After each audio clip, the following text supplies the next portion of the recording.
Welcome back. It's art time class. Today we're going to be doing a glue experiment. Let's get started.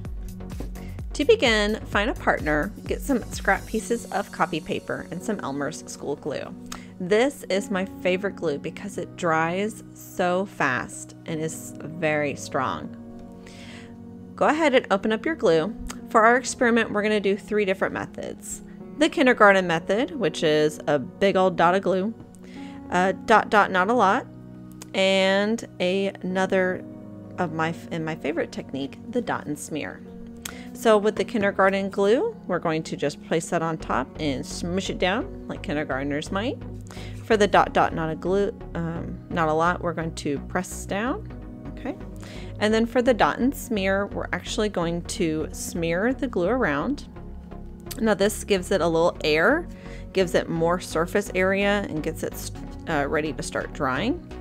In addition, we do press down this piece of paper like we iron clothing. We just press 1, 2, 3, 4, 5.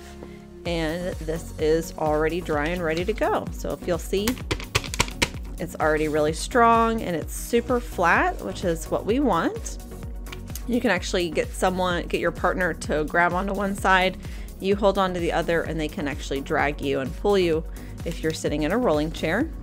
Here we have the dot not a lot, and we see it's starting to dry. Had a little bit of a hold there, but it does come apart, and you can see exactly where the glue is. It's leaving behind like a little circle.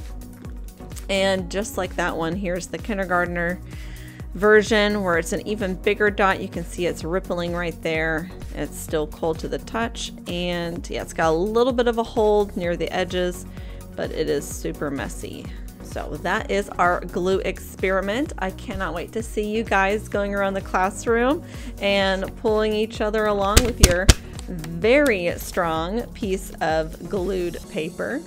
Till next time, keep being creative.